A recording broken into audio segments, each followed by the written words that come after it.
तो चलिए अब बात करते हैं उस नन्हे से फरिश्ते की जो आपके पास बड़ी जल्दी से आने वाला है, उसकी क्या क्या तैयारी आपको करनी है। जैसे आपने अपना बैग पैक किया है वैसे ही एक और बैग आपको रखना है जिसमें आपको बेबी का सारा सामान रखना है, और हो सके तो आप अलग अलग बैग में ये पैकिंग करें, क्योंकि कई बार इमरजेंसी के टाइम में आपको जल्दी जल्दी जब सामान निकालने को बोला जाता है तब आप इस कंडीशन में नहीं रहती हैं कि आप खुद से वो चीज़ें कर सकें। तो अगर आप अपने साथ जो अटेंडेंट हैं, हस्बैंड हैं, उनको बता देंगे कि ये बेबी बैग है और ये मेरा बैग है, तो उनके लिए ये कंफर्टेबल हो जाता है। बच्चे के लिए जो भी बैग लें उसमें आप मल्टीपल पॉकेट्स वाला बैग अगर लेंगे तो वो आपके लिए और भी कंफर्टेबल होगा। तो चलिए शुरू करते हैं कि हमें बच्चे के लिए क्या क्या तैयारी करनी है। सबसे पहले आपको बेबी के लिए जो रेडी करने की ज़रूरत है वो है कॉटन की नैपीज़।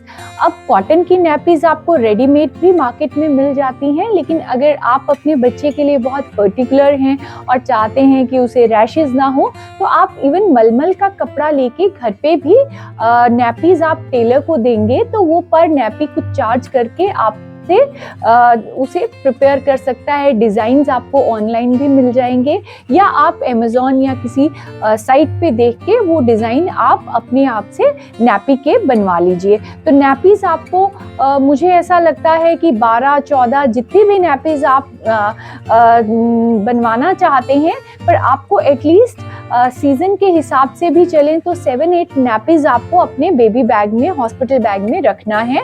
उसके अलावा आपको डायपर्स आजकल लोग यूज़ करते हैं, हालांकि दादी और नानी के राय से चलेंगे तो वो तो मना करेंगे कि डायपर्स जो हैं वो बच्चे के लिए अच्छे नहीं होते हैं, बट स्टिल आजकल ज़रूरत भी है। और बार बार बच्चा जब सुसु करता है तो हर बार नैपी धोना, उसका सिर सूखना और ये सब से अगर थोड़ा सा आप बचना चाहते हैं और थोड़ा लाइफ कंफर्टेबल करना चाहते हैं तो आप डायपर्स भी ले सकते हैं।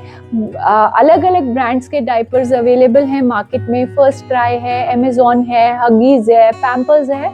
जो भी ब्रांड आपके बजट और आपको अच्छा लगे आप उसको चूज कर सकते हैं, लेकिन ध्यान ये रखना है कि जो डायपर का साइज है वो न्यूबॉर्न बेबी साइज आपने लेना है।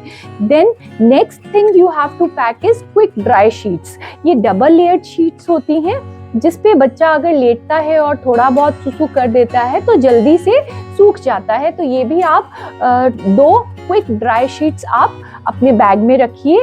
इसके अलावा बेबी वाइप्स आपको रखने की ज़रूरत है। बच्चा कई बार पॉटी करता है, सुसु करता है, उसको क्लीन करना होता है, तो हिमालय के भी अवेलेबल हैं या किसी फॉरेन ब्रांड के, चीकू हो गया, इस तरीके के ब्रांड्स के बेबी वाइप्स भी इजीली अवेलेबल हैं। तो बच्चे ने जैसे डकार ली, कुछ मुंह से निकाला तो आपको उसको वाइप करना होता है, तो हर वक्त कई बार स्टेराइल कपड़ा नहीं मिलता है, तो वो भी आप बेबी वाइप्स अपने साथ एक पैकेट बेबी वाइप्स का भी अपनी पैकिंग में रखिए। अब जो नेक्स्ट इम्पॉर्टेंट चीज़ आपको रखनी है वो बच्चे के क्लोथ्स हैं। क्लोथ्स आप ऑनलाइन या किसी शॉप से जाके खरीद सकते हैं, पर कोशिश ये करें कि बेबी के लिए फुल बाजू के क्लोथ्स आपको लेने हैं और हो सके तो वार्म क्लोथ ज़रूर बच्चे के लिए रखें, क्योंकि बच्चा जैसे मदर के पेट से बाहर आता है उसको ठंड लगने की चांसेस होते हैं। और अगर विंटर्स हैं या एसी रूम में आप रुक रहे हैं तो इनवेरिएबली बच्चे को हम वुलन क्लोथ्स पहनाना चाहते हैं तो वुलन क्लोथ्स भी आप खरीद सकते हैं। वैसे आपके घर में जो एल्डर लोग होते हैं, दादी है, नानी है, वो कुछ ना कुछ निटिंग जानती हैं, तो कुछ प्रिपेयर उन्होंने भी किया होता है। आप अपनी पसंद के कलर्स को 2 या 3 सेट्स, अगर गर्मियां हैं और अगर विंटर्स है तब आपको कम से कम भी टोटल बेबी क्लोथ्स के सेट आपको 6 क्लोथ सेट्स आपको ज़रूर उसमें रखने चाहिए, जिसमें एक छोटा पजामा रहेगा और फुल बाजू की फ्रंट ओपन आप टी शर्ट या फ्रंट ओपन शर्ट आप बनवा लीजिए बच्चे के लिए। कई बार अंगरखा स्टाइल में बनवाएंगे तो बच्चे को जो उसकी नाभि पे रहता है एम्ब्लाइकल कॉर्ड, उस पे वो हर्ट नहीं करता है बटन। तो हो सके तो साइड बटन्स वाले बच्चे के लिए अगर आप टॉप्स लेंगे तो that will be very comfortable for baby. सबसे इम्पॉर्टेंट बात जो आपको ध्यान रखना है, आपने बच्चे के जितने भी क्लोथ्स हैं या नैपीज आपने घर पे बनवाई हैं या रेडीमेड ली हैं, जो भी चीज़ें आप लेते हैं बच्चे की, उसको आप अच्छी तरीके से आपको वार्म वाटर में वॉश करना है। और उसके अलावा जब आप वॉश करें तो उसमें एक ढक्कन सेवलॉन या डेटॉल डाल के उसको अच्छे से वॉश करके उसके बाद सनलाइट में ड्राई करके उसको प्रेस करके रखिए, ताकि बच्चे को जब वो कपड़ा टच करता है या बच्चे को जब वो पहनाया जाए तो उसको कोई एलर्जी, रैश या कोई भी इन्फेक्शन का खतरा ना रहे। तो इस बात का बहुत ध्यान रखना ज़रूरी है कि हर चीज़ सॉफ्ट लें। आप कोई भी फैंसी आइटम ऐसी ना लें जो बहुत देखने में अच्छी हो लेकिन बच्चे की स्किन पे वो हार्श रहेगी, तो वो बच्चे को रैशेस कर सकती है।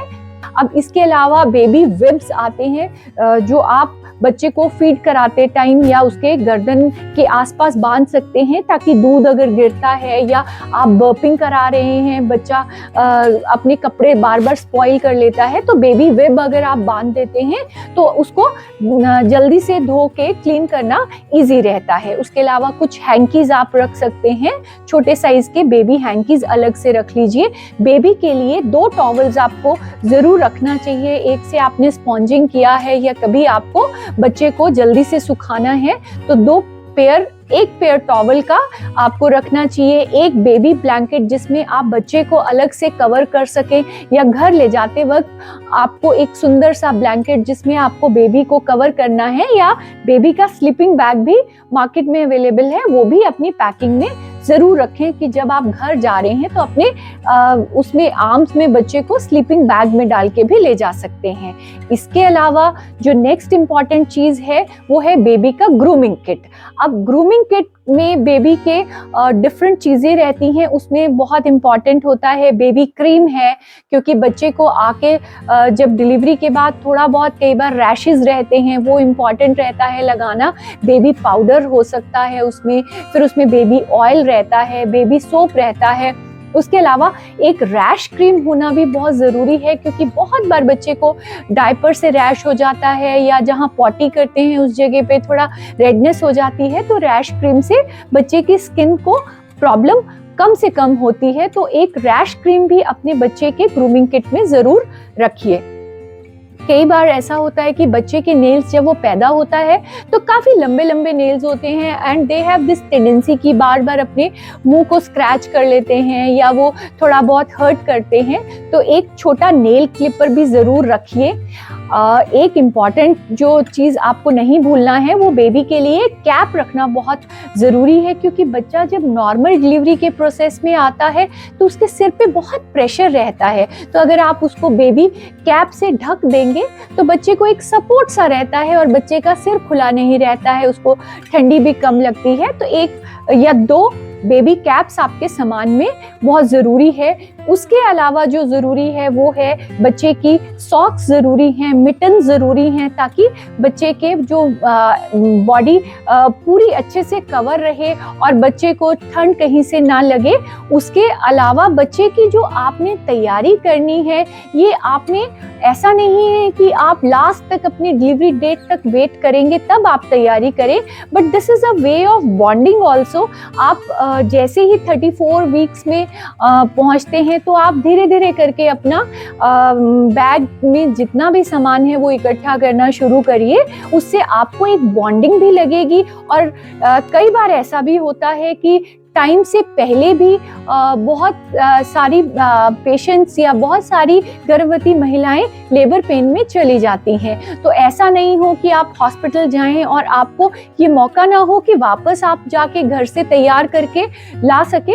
तो प्रेफरेबली मेरे हिसाब से तो आप 35 वीक्स के आसपास अपना बैग, बिल्कुल एक आपका बैग और एक बेबी का बैग आपका हमेशा रेडी रहना चाहिए, ताकि आपके लिए वो बहुत कंफर्टेबल हो जाए कि जैसे ही आपको एडमिट किया जाए तो आप अपना बैग लेके हॉस्पिटल विदाउट एनी एंजाइटी और कंफर्टेबली आप पहुंच जाएं। तो ये सब मैंने डिटेल में कवर कर दिया है कि आपको क्या क्या चीज़ें प्रिपेयर करनी है। कुछ छूट भी जाए तो कोई बात नहीं, हॉस्पिटल से भी आपको कुछ ना कुछ चीज़ें आपको प्रोवाइड हो जाती हैं या हॉस्पिटल फार्मेसी में भी मिल जाती है, लेकिन फिर भी अगर आप अपने चॉइस से हर चीज़ करेंगे तो you will enjoy that journey.